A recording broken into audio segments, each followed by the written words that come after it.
흘린 피 빨리 닦아 재문 앞에서 불길하다고. 시어머니의 차가운 목소리가 종갓집 전체에 울려 퍼졌어요.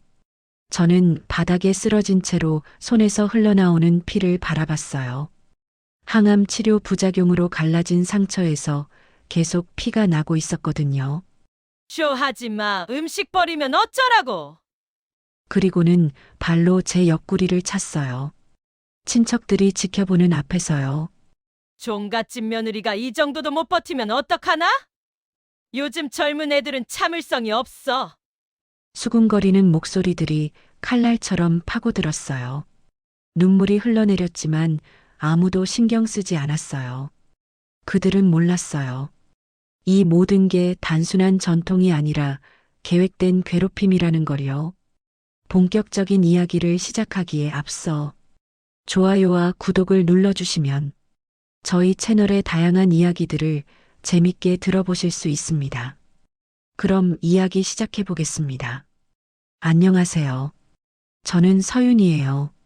34살이고 작은 카페를 운영하고 있어요.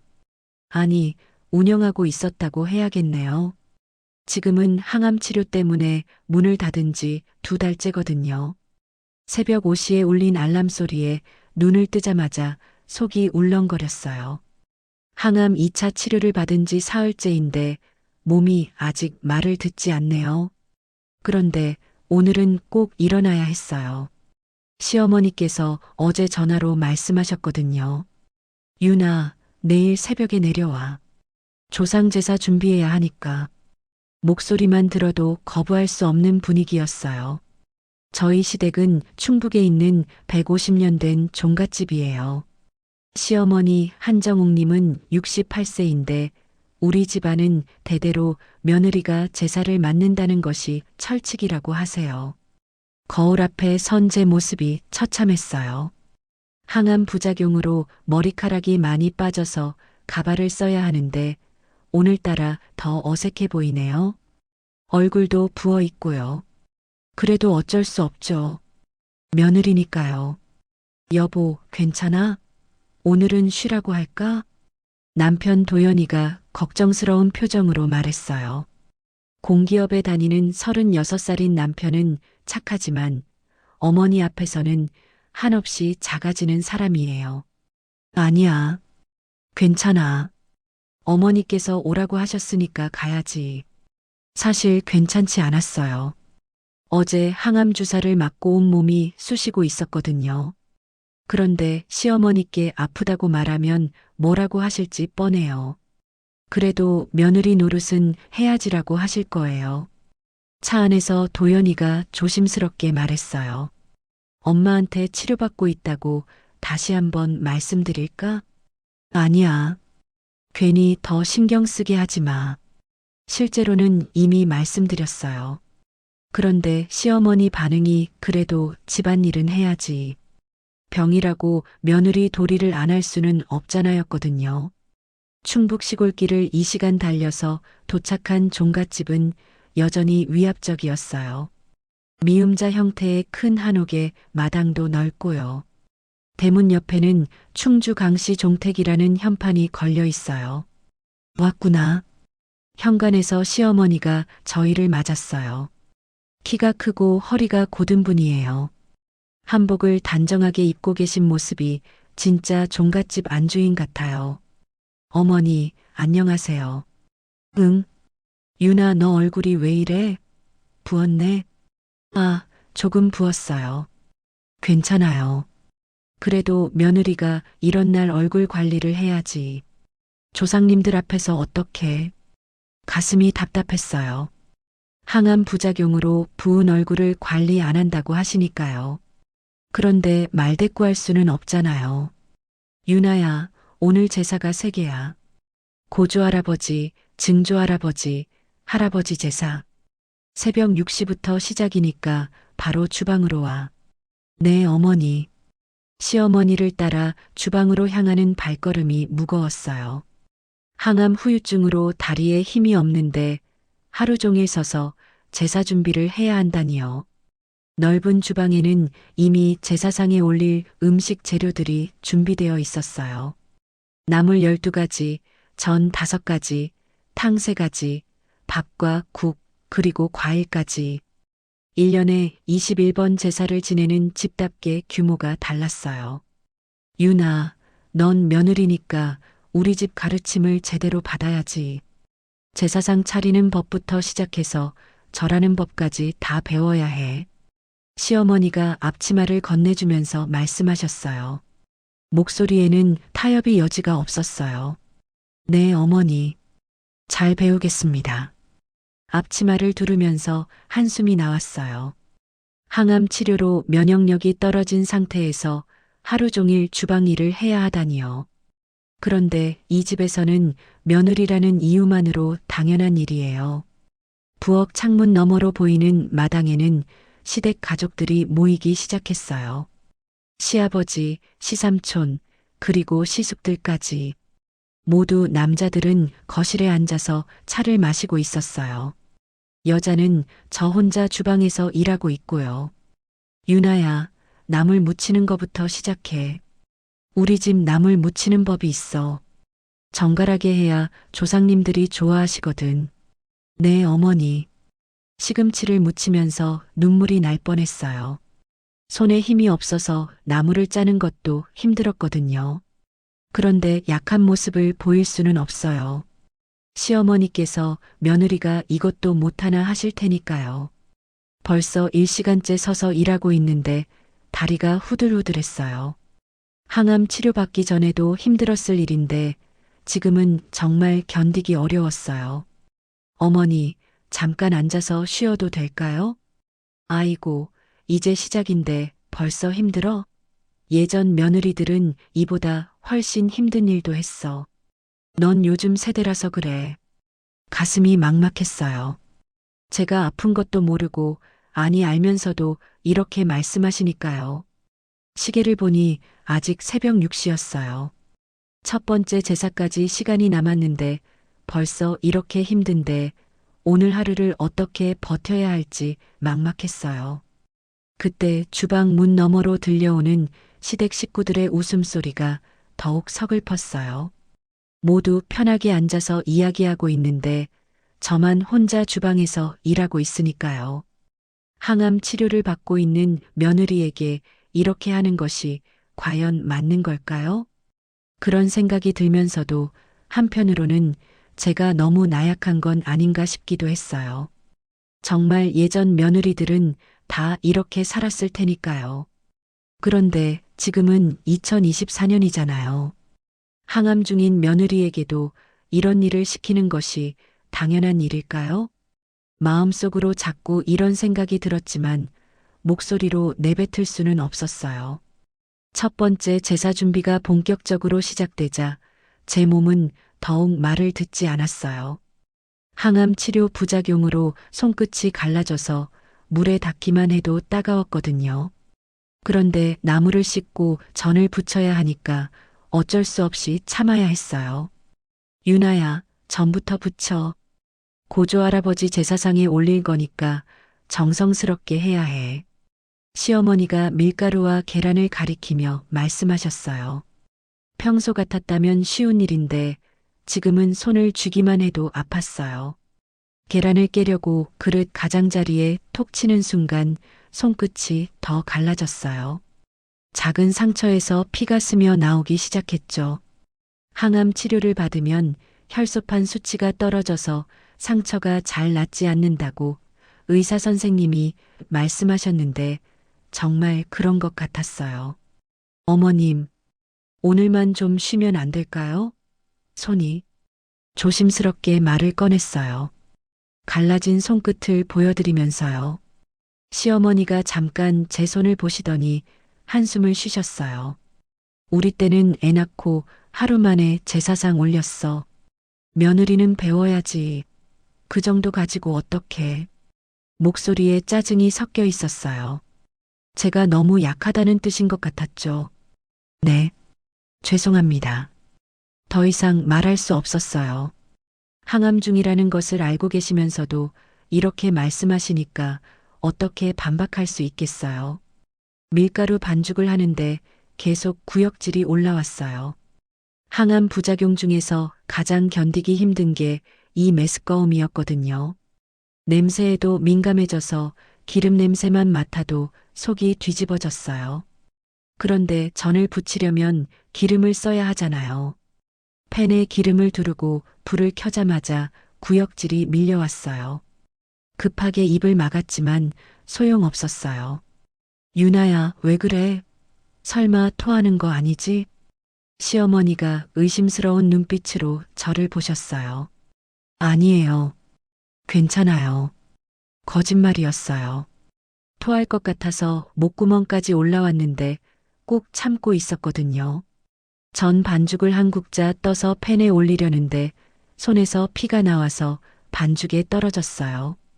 빨간 핏방울이 하얀 반죽 위에 떨어지는 모습이 섬뜩했어요. 아, 이런. 급하게 피 섞인 반죽을 치우려고 했는데 시어머니가 보셨어요. 아이고, 이게 뭐야? 제사 음식에 피가 들어가면 어떡해. 정말 조심성이 없네. 얼굴이 화끈거렸어요.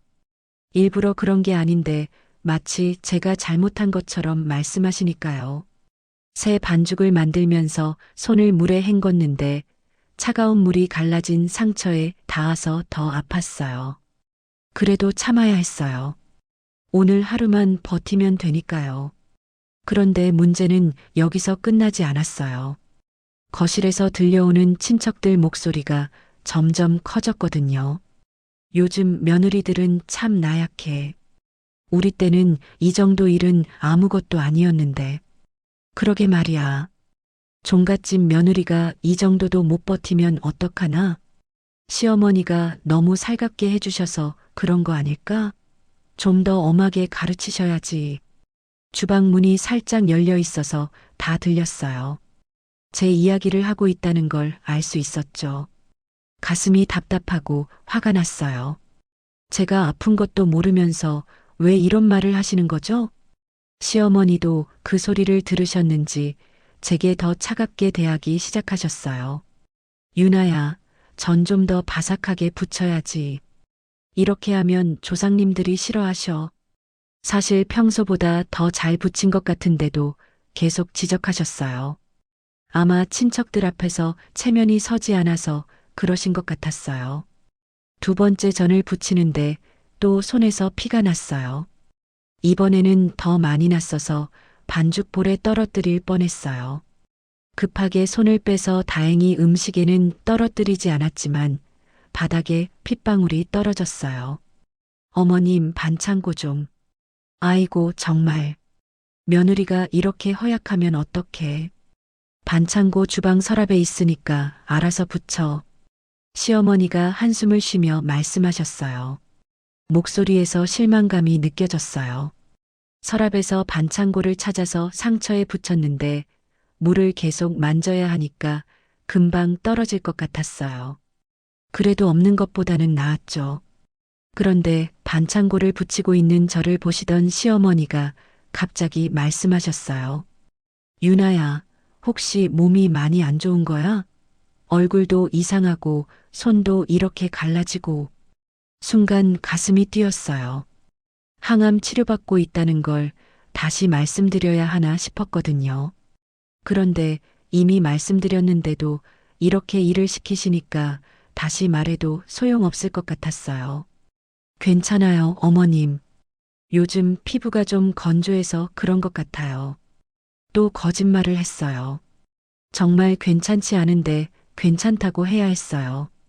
세 번째 전을 부치는데 기름 냄새 때문에 구역질이 더 심해졌어요. 이번에는 정말 참을 수 없어서 급하게 화장실로 뛰어갔어요. 화장실에서 헛구역질을 하고 있는데 시어머니가 문 밖에서 말씀하셨어요. 유나야, 괜찮아? 설마 임신한 거 아니지? 아니에요, 어머님. 그냥 속이 좀 불편해서요. 임신이라니요. 항암 치료 중인데 임신이 될 리가 없잖아요. 그런데 시어머니는 그런 걸 생각하지 못하시는 것 같았어요. 화장실에서 나와서 다시 주방으로 갔는데 친척들이 더 큰 소리로 이야기하고 있었어요. 종갓집 며느리가 제사 준비하다가 화장실 들락날락하면 어떡해. 요즘 젊은 애들은 참을성이 없어. 우리 때는 아파도 꾹 참고 했는데. 시어머님이 좀 더 엄하게 하셔야겠어. 너무 봐주시는 것 같은데. 더 이상 참을 수 없었어요. 제가 왜 이런 말을 들어야 하는 거죠? 항암 치료받고 있다는 걸 알면 이런 말 못하실 텐데. 그런데 시어머니가 제 옆으로 오시더니 작은 목소리로 말씀하셨어요. 유나야, 친척들 앞에서 창피하게 하지 마. 종갓집 며느리가 이런 모습 보이면 안 돼. 좀 더 꾹 참고 해. 가슴이 막막했어요. 제가 일부러 아픈 게 아닌데 창피하게 한다고 하시니까요. 네, 어머님. 죄송합니다. 사과할 일이 아닌데도 사과해야 했어요. 며느리니까요. 그때 갑자기 깨달았어요. 이건 단순히 오늘 하루만 참으면 끝나는 일이 아니라는 걸요. 1년에 21번 제사가 있다면 앞으로도 계속 이런 일이 반복될 거예요. 항암 치료가 끝나도 제가 완전히 회복되어도 종갓집 며느리라는 이유로 계속 이런 일을 해야 할 거예요. 손끝에서 계속 피가 나오는데도 전을 붙여야 하고 구역질이 나는데도 기름 냄새를 맡아야 하고 친척들 앞에서 모든 걸 참아야 하는 거죠. 이게 정말 맞는 일일까요? 21세기에 살고 있는데 왜 저는 이런 삶을 살아야 하는 걸까요? 그런 생각이 들면서 가슴이 답답해졌어요. 그런데 어떻게 할 수 없었어요. 며느리니까요. 첫 번째 제사를 무사히 마치고 잠깐 숨을 돌리려고 했는데 시어머니가 다시 부르셨어요. 유나야, 이제 시작이야. 오늘은 제사가 3개나 있다고 했잖아. 그리고 이번 달은 특별해. 다음 주에도 제사 2개가 겹치거든. 등골이 오싹했어요. 오늘만 버티면 된다고 생각했는데 그게 아니었나 봐요. 음식을 40가지 준비해야 해. 고조 할아버지 제사는 격식을 제대로 차려야 하거든. 나물 15가지, 전 10가지, 탕 5가지, 찜 5가지, 나머지는 밥과 떡, 과일까지. 40가지요? 지금 상태로는 10가지도 힘든데 40가지라니. 머리가 어지러웠어요. 어머님, 그런데 오늘 몸이 아픈 건 핑계야. 며느리는 몸이 아파도 해야 할 일은 해야 하는 거지.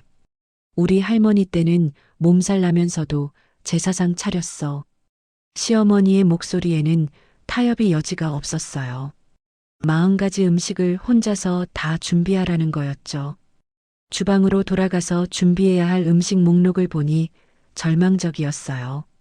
각종 나물을 무치고 생선과 고기로 전을 부치고 갈비찜에 북어국까지. 평소 같았다면 하루 종일 걸릴 일이에요. 2번째 제사 준비를 시작하자마자 구역질이 다시 밀려왔어요. 생선 비린내와 고기 누린내가 섞여서 더 심했어요. 항암 치료를 받으면 후각이 예민해져서 평소에는 괜찮던 냄새도 견디기 어려워져요. 참을 수가 없어서 싱크대에 고개를 묻고 헛구역질을 했어요. 위에서 올라오는 건 없었지만 온몸이 경련하듯 떨렸어요. 유나야, 왜 자꾸 그래? 음식 냄새가 싫으면 요리사가 될 수 없지. 시어머니가 짜증스러운 목소리로 말씀하셨어요. 제가 일부러 그런다고 생각하시는 것 같았어요. 죄송합니다. 금방 괜찮아질 거예요. 또 거짓말이었어요. 괜찮아질 리가 없잖아요. 항암 부작용은 시간이 지나야 좋아지는 거니까요. 생선전을 부치기 위해 조기를 손질하는데 비늘을 긁는 동작만으로도 손목이 아팠어요. 항암 치료를 받으면 근육과 관절도 아프거든요. 그런데 계속 칼질을 해야 하니까 점점 더 아팠어요. 어머님, 잠깐만 쉬어도. 아직 시작도 안 했는데 벌써 쉬려고 해? 이러면 언제 다 준비하겠어. 시어머니가 한숨을 쉬면서 말씀하셨어요. 그리고 거실 쪽을 보시더니 더 큰 목소리로 말씀하셨어요. 요즘 젊은 며느리들은 참 약해. 우리 때는 이런 일쯤은 아무것도 아니었는데. 거실에서 친척들 웃음소리가 들렸어요. 제 이야기를 하면서 웃고 있다는 게 분명했어요. 2시간째 계속 서서 일하고 있는데 다리에 힘이 하나도 남지 않았어요. 벽에 기대지 않으면 서 있을 수도 없을 정도였어요. 그런데 아직 해야 할 일이 산더미예요. 갈비찜을 만들기 위해 갈비를 씻는데 찬물에 손을 넣자마자 갈라진 상처가 더 벌어졌어요. 반창고가 떨어져 나가면서 피가 다시 흘러나왔어요. 아, 무의식적으로 신음이 나왔어요. 정말 아팠거든요. 또 뭐야? 갈비 씻는 것도 못하겠어? 시어머니가 뒤에서 지켜보고 계셨나 봐요. 깜짝 놀라서 돌아봤는데 표정이 매우 차갑더라고요. 아니에요. 괜찮아요. 피가 흐르는 손으로 계속 갈비를 씻었어요. 물이 빨갛게 물들었지만 어쩔 수 없었어요. 멈출 수가 없었거든요. 3번째 제사 음식까지 준비하려고 하니 정말 한계였어요. 어지러워서 제대로 서 있을 수도 없었고 손은 계속 피가 나고 있었어요. 구역질도 멈추지 않아서 5분마다 헛구역질을 해야 했어요. 북어국을 끓이기 위해 북어를 우리는데 김이 올라오는 냄새를 맡자마자 속에서 뭔가 올라왔어요. 이번에는 정말 토할 것 같아서 급하게 쓰레기통 앞으로 갔어요. 으악. 결국 토하고 말았어요. 위에는 아무것도 없었지만 쓴 위액이 올라왔어요. 아이고 정말. 부엌에서 토하면 어떡해. 시어머니가 소리를 지르셨어요. 그리고 걸레를 가져와서 제게 던져주셨어요. 빨리 치워. 더러워. 손이 떨리면서 걸레를 잡기도 힘들었어요. 그런데 어쩔 수 없이 바닥을 닦아야 했어요. 그때 거실에서 시댁 조카들 목소리가 들렸어요. 고모, 며느리 교육 정말 혹독하시네. 저렇게까지 해야 하나요? 그러게 말이야. 요즘 세상에 저런 시어머니도 있나? 그래도 종갓집이니까 그런 거 아닐까? 격식이 있잖아. 그치만 너무 심한 것 같은데. 며느리가 아픈 것 같은데도. 조카들이 저를 동정하는 목소리로 이야기하고 있었어요. 그런데 그게 더 창피했어요. 시댁 가족들 앞에서 이런 모습을 보이고 있다니요. 시어머니는 조카들 말을 들으시고 더 화가 나신 것 같았어요. 며느리가 몸이 약하면 단련을 시켜야지. 그냥 내버려 두면 언제까지 이럴 거야. 목소리가 더 차갑게 변했어요. 4번째 나무를 묻히는데 갑자기 어지러웠어요. 앉은 자리에서 일어서려고 했는데 다리에 힘이 하나도 없었어요. 그대로 주저앉고 말았어요. 바닥에 털썩 주저앉으면서 손을 짚었는데 상처에서 피가 더 많이 났어요. 바닥에 빨간 핏방울이 떨어졌어요. 야, 이게 뭐야? 시어머니가 소리를 지르셨어요. 흘린 피 빨리 닦아. 재물 앞에서 불길하다고. 불길하다고요? 제가 일부러 피를 흘린 것도 아닌데 불길하다고 하시다니요. 죄송합니다, 어머님. 바닥에 주저앉은 채로 사과했어요. 일어설 힘도 없었거든요. 거실에서 조카들이 웅성거리는 소리가 더 커졌어요. 저거 좀 심한 것 같은데. 며느리가 저렇게 될 때까지 시키면 어떡해. 그래도 고모가 하라는 대로 해야지 뭐. 마지막 말을 한 조카의 목소리에는 비웃음이 섞여 있었어요. 저를 동정하는 척하면서 실제로는 재밌어하고 있다는 걸 알 수 있었어요. 시어머니가 제 앞으로 와서 말씀하셨어요. 유나야, 일어나서 마저 해. 아직 반도 안 끝났어. 반도 안 끝났다고요? 벌써 4시간째 쉬지 않고 일하고 있는데요. 어머님, 정말 힘들어요. 조금만 쉬면 안 될까요? 간절하게 부탁드렸어요. 정말 한계였거든요. 쉬는 건 다 끝나고 나서 해. 지금은 조상님들이 기다리고 계셔.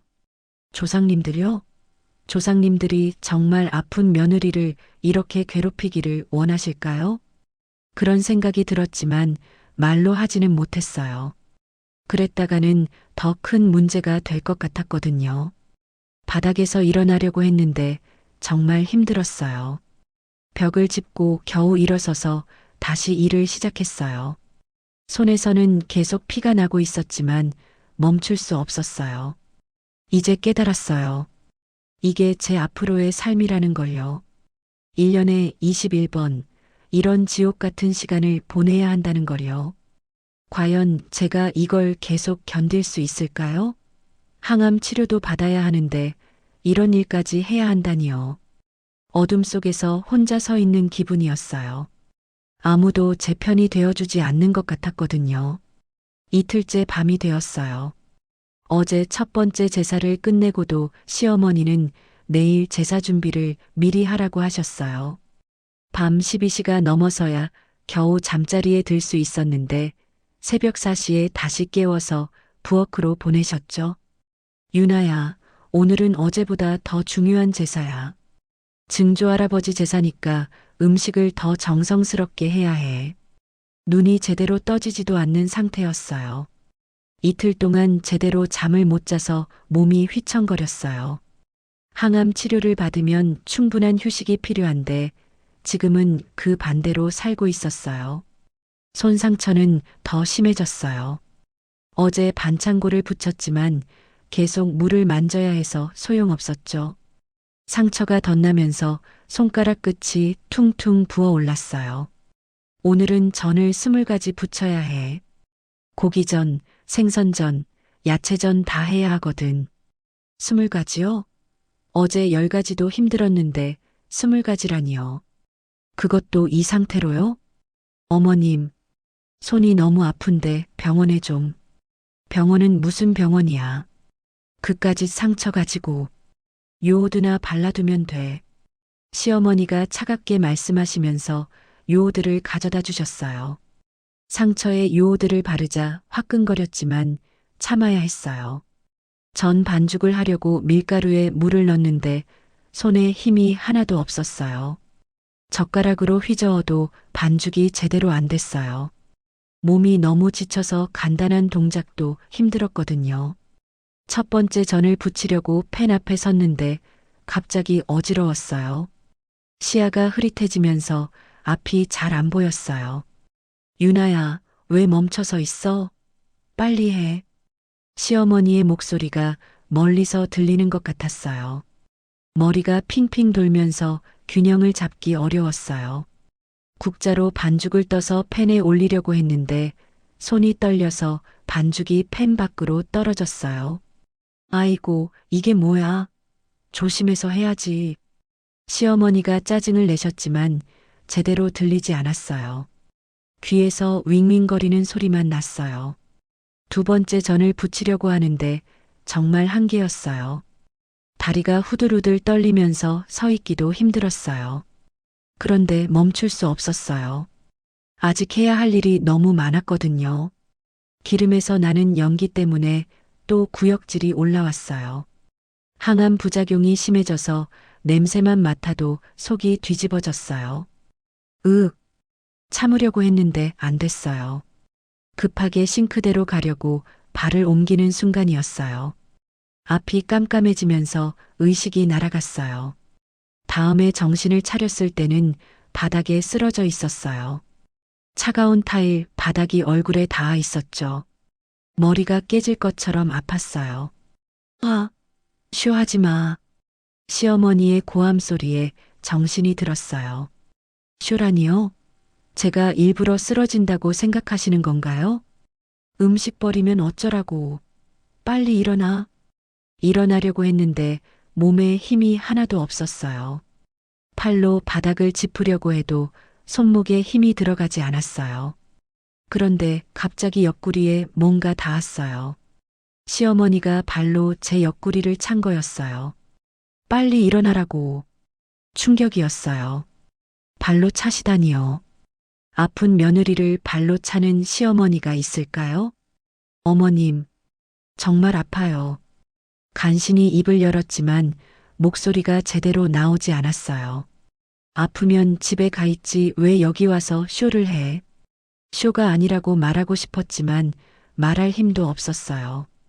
그때 현관 쪽에서 소리가 났어요. 누군가 들어오는 소리였어요. 어머니, 저 왔습니다. 남편 도연이의 목소리였어요. 어제 회사 일이 있어서 늦게 온다고 했는데 지금 도착한 거였어요. 도연아, 왔구나. 시어머니의 목소리가 갑자기 다정해졌어요. 아들 앞에서는 다른 사람이 되시는 것 같았어요. 어머니, 윤희는 어디?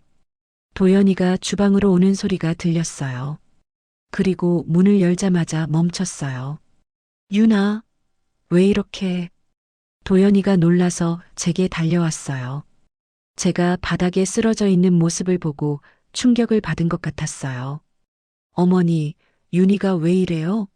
무슨 일이에요? 별일 아니야. 그냥 좀 힘들다고 드러누운 거지. 요즘 젊은 애들이 다 그래.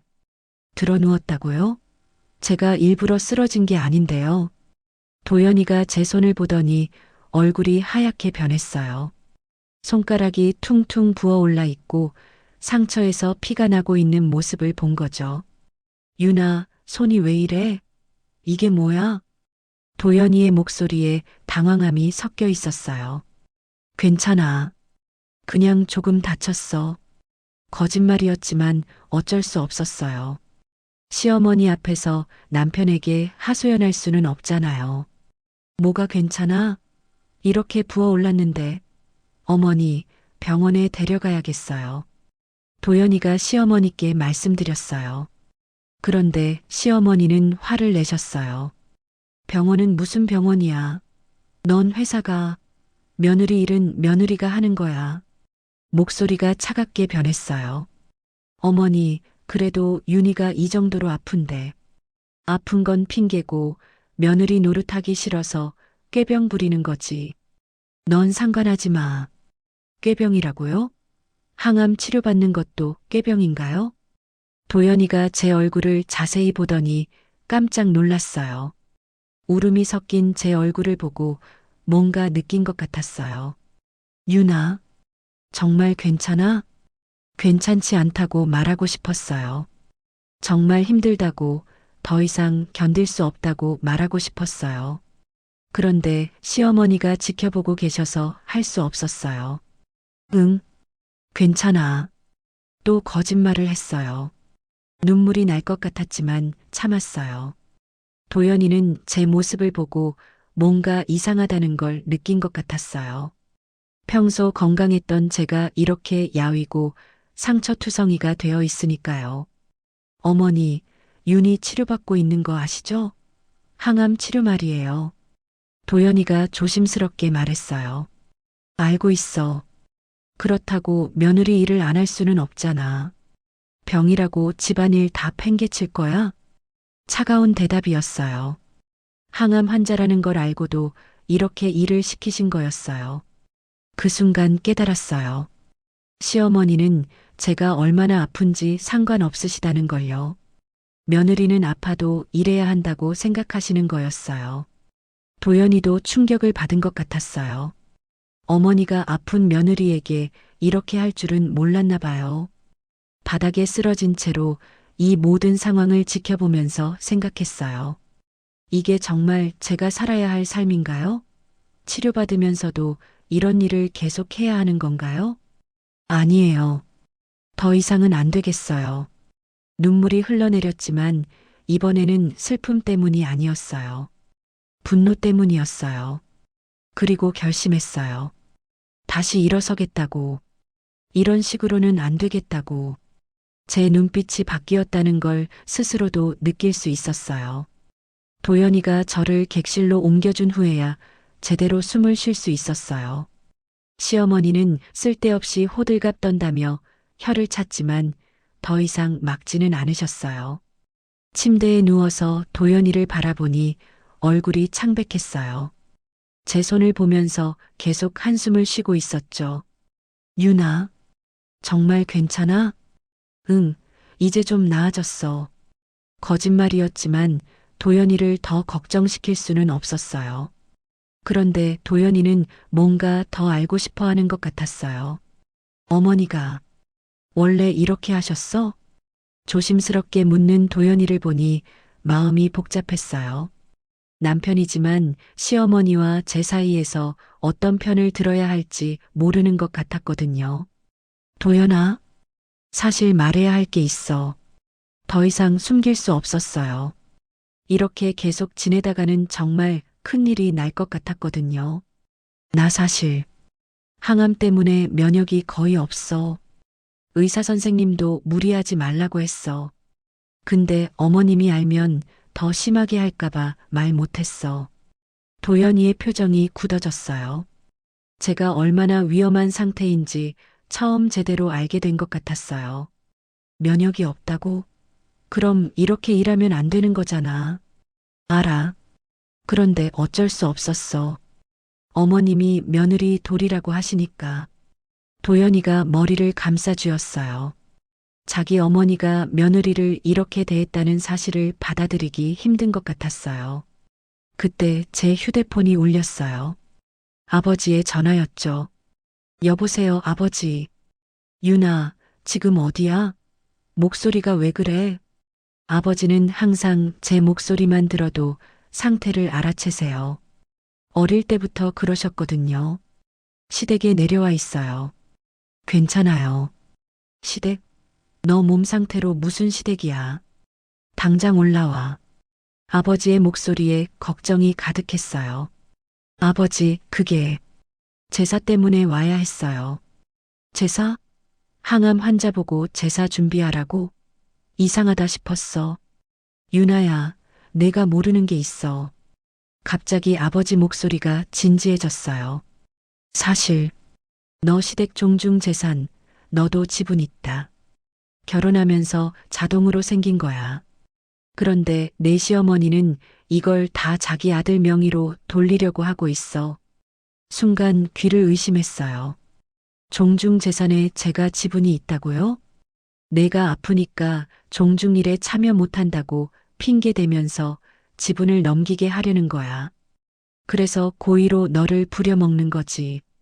아버지의 말을 들으니 모든 게 이해됐어요. 시어머니가 왜 제가 아픈데도 계속 일을 시키는지, 왜 병원에 가지 못하게 하는지 말이에요. 아버지, 그럼 어머님이 저한테 전통이나 며느리 교육은 핑계고 진짜 목적은 재산 독식이야. 너를 지치게 해서 포기하게 만드는 거지. 도연이가 제 옆에서 전화 내용을 듣고 있었어요. 점점 얼굴이 굳어지는 게 보였죠. 그 재산이 얼마나 돼요? 종갓집 부지만 해도 몇십억이야. 그 외에 땅들도 많고 내 시어머니 입장에서는 절대 놓칠 수 없는 돈이지. 몇십억이라니요. 그런 큰 돈 때문에 저를 이렇게 괴롭힌 거였나요?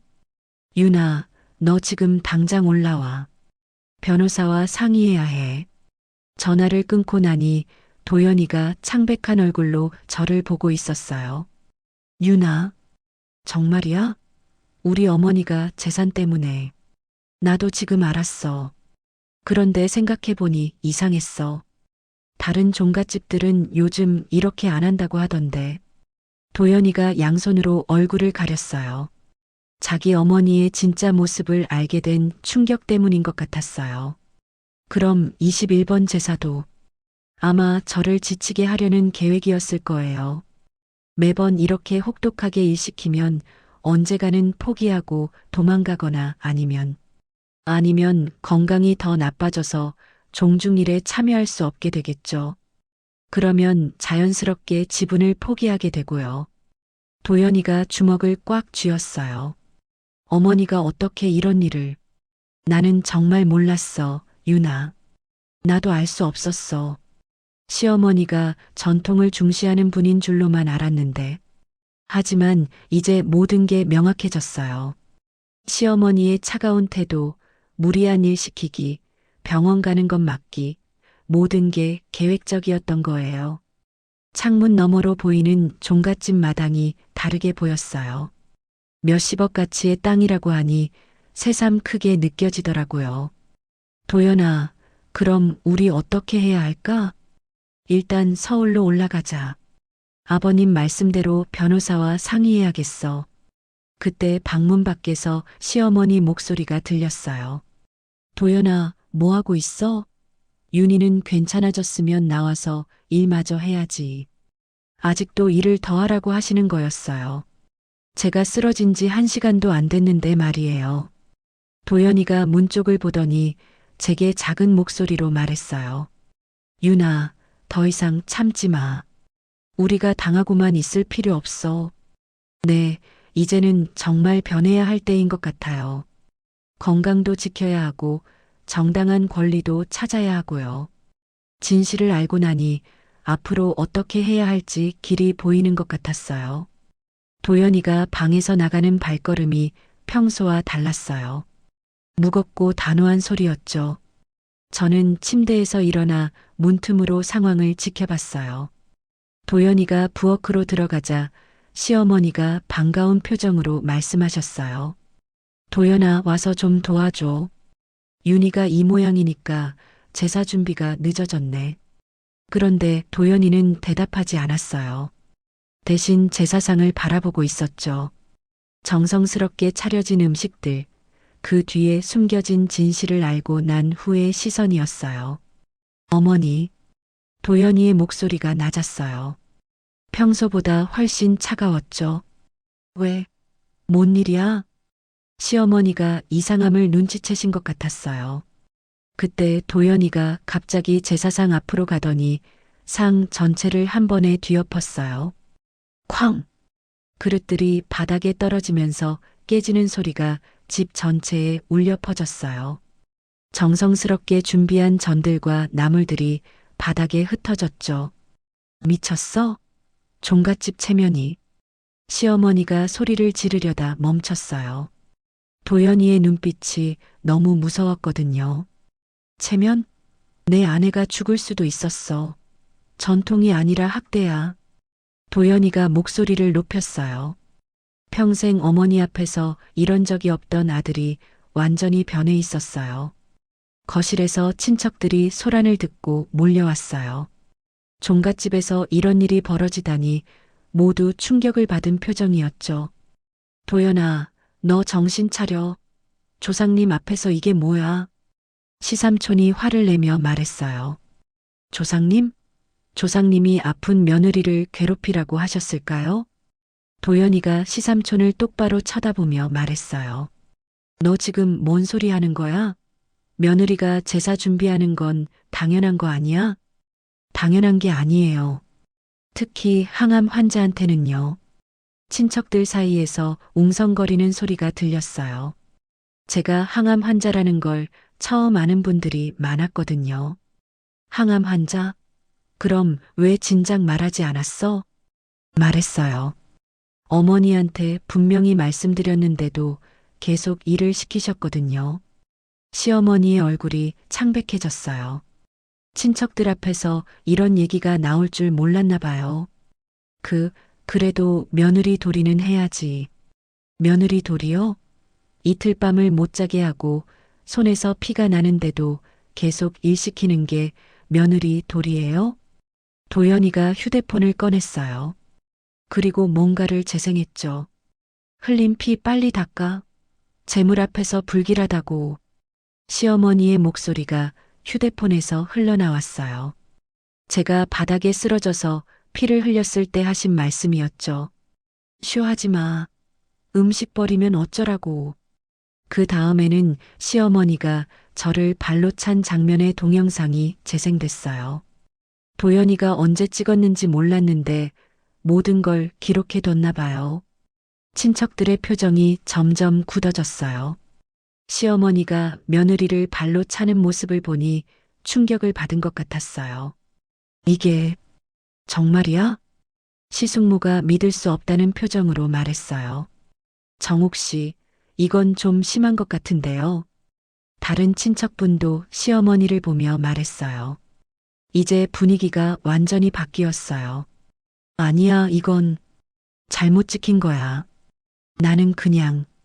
시어머니가 변명하려 했지만 소용없었어요. 영상에 다 나와 있으니까요.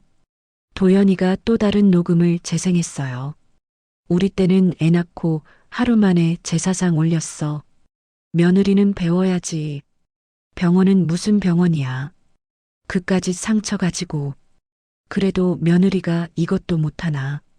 시어머니가 저한테 했던 말들이 그대로 나오고 있었어요. 친척들의 얼굴이 점점 어두워졌어요. 아무리 종갓집이라고 해도 이건 너무 심하다는 표정이었죠. 정우가, 이건 아니지 않나? 시아버지가 처음으로 입을 열었어요. 지금까지 아무 말씀 안 하시던 분이 이제야 말씀하신 거예요. 여보, 나는 항암 환자한테 이틀 밤을 못 자게 하고 40가지 음식을 혼자 준비하라고? 이게 사람 할 짓이야? 시아버지의 목소리에도 화가 섞여 있었어요. 그때 도연이가 결정적인 말을 했어요. 그리고 이 모든 게 종중 재산 때문이라는 것도 알았어요. 순간 조용해졌어요. 모든 친척들이 도연이를 바라봤죠. 종중 재산? 윤희가 결혼하면서 자동으로 종중 지분을 갖게 됐는데 어머니가 이걸 다 우리 명의로 돌리려고 윤희를 고의로 괴롭힌 거예요. 이번에는 정말 충격이었나 봐요. 친척들 얼굴이 모두 굳었어요. 정욱 씨, 설마 정말이에요? 아니야. 그런 게 아니라. 시어머니가 당황해서 변명했지만 이미 늦었어요. 그럼 왜 며느리가 아픈데도 계속 일을 시키신 거예요?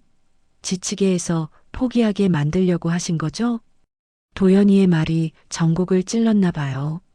시어머니가 할 말을 찾지 못하고 있었어요. 시삼촌이 화를 내며 말했어요. 정우가 종중 재산을 사사로이 이용하려 했다는 거야? 이건 배임이야, 배임. 다른 친척들도 웅성거리기 시작했어요. 종중 재산은 모든 종중원들의 것인데 한 사람이 독차지하려 했다는 게 말이 되냐는 분위기였어요. 며느리를 저렇게 괴롭힌 것도 모자라서 재산까지. 이건 정말 문제가 심각해. 종중회의를 열어야겠어. 친척들의 목소리가 점점 커졌어요. 시어머니를 비난하는 목소리들이었죠. 시어머니가 저를 바라봤어요. 눈빛이 예전과 완전히 달랐어요. 당당하던 모습은 온데간데 없고 당황하고 초라한 모습이었죠. 유나, 너. 뭔가 말하려고 했지만 저는 더 이상 듣고 싶지 않았어요. 도연이가 제 손을 잡으며 말했어요. 어머니, 윤희는 이제 병원에 가야 해요. 더 이상 여기 있을 수 없어요. 잠깐, 도연아. 시어머니가 말리려 했지만 도연이는 돌아보지 않았어요. 친척들도 저희 편이 된 것 같았어요. 시어머니를 향한 시선이 곱지 않았거든요. 정욱 씨, 며느리한테 사과부터 하셔야 할 것 같은데요. 그러게요. 이건 너무 심했어요. 하지만 시어머니는 사과하지 않았어요.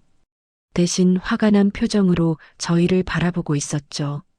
판세가 완전히 뒤바뀐 순간이었어요. 이제 모든 진실이 밝혀졌고 저는 더 이상 혼자가 아니었어요. 서울로 올라온 후 첫 번째로 한 일은 병원에 가는 것이었어요. 의사 선생님은 제 상태를 보고 깜짝 놀라셨어요. 환자분, 무리를 너무 많이 하셨네요. 손 상처도 심하고 체중도 많이 빠지셨어요. 항암 치료 중에는 절대 안정이 필요한데. 죄송합니다. 앞으로는 조심하겠습니다. 의사 선생님이 손 상처를 치료해 주시면서 말씀하셨어요. 며칠간 입원하셔야 할 것 같아요. 감염 위험도 있고 영양 상태도 회복해야 하거든요. 입원 중에 아버지와 변호사를 만났어요. 아버지가 소개해 주신 변호사는 가정폭력 전문 변호사셨어요. 이건 명백한 가정 내 학대예요. 게다가 재산을 노린 계획적인 행위라면 더욱 심각하죠. 김 변호사님이 도연이가 가져온 영상과 녹음을 들어보시더니 단호하게 말씀하셨어요. 여성가족부 산하 기관의 도움도 받을 수 있어요. 며느리에 대한 학대는 가정폭력으로 분류되거든요. 며칠 후 여성가족부에서 나온 상담사님도 만났어요. 요즘 이런 사례가 늘고 있어요. 전통이라는 이름으로 며느리를 괴롭히는 경우 말이에요. 하지만 법적으로는 분명히 처벌받을 수 있는 행위입니다. 상담사님의 말씀을 듣고 용기를 냈어요. 더 이상 참고 살 수는 없었거든요. 고소장을 접수한 것은 퇴원한 지 일주일 후였어요. 가정 내 학대, 강요, 명예훼손 등의 혐의였죠. 시어머니에게 고소 통지가 나간 후 도연이에게 전화가 왔어요. 도연아, 이게 무슨 짓이야? 내 어머니를 고소하다니. 전화기 너머로도 시어머니의 분노가 느껴졌어요. 어머니가 먼저 선을 넘으셨잖아요. 아픈 사람을 괴롭히고 재산까지 노렸으면서 뭘 더 바라세요? 도연이도 더 이상 물러서지 않았어요. 수사 과정에서 더 많은 진실이 밝혀졌어요. 시어머니가 종중 재산을 자기 명의로 돌리려고 이미 서류 작업을 진행하고 있었다는 것까지 드러났거든요. 친척들이 이 사실을 알고 더욱 분노했어요. 정옥 씨, 이건 정말 배신이야. 종중 재산을 혼자 가져가려고? 이건 횡령이잖아. 종중회의가 열렸고 시어머니는 종중에서 제명당했어요. 150년 종갓집의 안주인에서 하루아침에 쫓겨난 거죠. 재판이 진행되는 동안 시어머니는 여러 번 합의를 요청했어요. 도연이를 통해서, 때로는 친척들을 통해서요. 윤희한테 사과하고 싶다고 하세요. 그리고 치료비도 다 내주겠다고 하고요. 도연이가 전해주는 말이었지만 저는 거절했어요. 사과로 해결될 일이 아니에요. 법적으로 분명히 처리해야 해요. 6개월 후 1심 판결이 나왔어요. 법정에 앉아있는 시어머니의 모습은 초라했어요. 당당하던 종갓집 안주인의 모습은 온데간데 없었죠. 피고인 한정옥은 며느리에게 가정폭력을 행사하고 강요죄를 저질렀으며 종중 재산을 사사로이 취득하려 한 행위가 인정됩니다. 판사님의 목소리가 법정에 울려 퍼졌어요. 따라서 피고인에게 원고로부터 100m 이내 접근 금지, 벌금 500만 원, 그리고 종중 재산에 대한 원고의 공동 권리를 인정합니다. 시어머니가 고개를 떨궜어요. 법정에서 공식적으로 자신의 잘못이 인정된 거죠. 판결문을 받아든 후 법정을 나오는데 시어머니가 저를 불렀어요. 유나. 돌아보니 시어머니가 울고 있었어요. 68세 노인이 며느리 앞에서 눈물을 흘리는 모습이었죠. 미안해. 정말 미안해. 처음 듣는 사과였어요. 그동안 한 번도 잘못했다고 인정하지 않던 분이 이제야 사과하는 거였어요. 내가 너무 욕심을 부렸어. 재산 때문에 너를 괴롭혔어. 시어머니의 목소리가 떨리고 있었어요. 용서해줘. 제발 용서해줘. 한때는 무서워했던 시어머니가 이렇게 무너져 내리는 모습을 보니 복잡한 감정이 들었어요. 하지만 저는 차분하게 대답했어요. 저는 용서보다 제 삶을 먼저 살겠습니다. 시어머니가 놀란 표정으로 저를 바라봤어요. 어머님이 저한테 한 일들은 용서로 해결될 문제가 아니에요. 저는 앞으로 제 건강을 지키고 제 인생을 살아갈 거예요. 더 이상 할 말이 없었어요. 돌아서서 법정을 나왔는데 가슴이 시원했어요. 도연이가 제 손을 잡으며 말했어요. 유나, 이제 정말 끝났어. 응, 끝났어. 종갓집으로 돌아갈 필요도 없었어요. 21번 제사도 더 이상 제가 준비할 이유가 없었죠. 병원에서 받은 항암 치료 경과도 좋았어요. 스트레스가 줄어들어서인지 몸 상태가 많이 좋아졌거든요. 집으로 가는 길에 도연이가 말했어요. 유나, 카페 다시 열어볼까? 응, 그럴까? 이제는 정말 내 마음대로 살 수 있을 것 같아. 창밖으로 보이는 서울 풍경이 예전과는 다르게 느껴졌어요.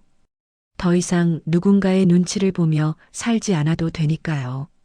종중 재산에 대한 권리도 인정받았지만 사실 그보다 더 소중한 걸 찾았어요. 제 자존감과 건강한 삶에 대한 권리 말이에요. 법정에서 나오면서 받은 판결문을 가방에 넣었어요.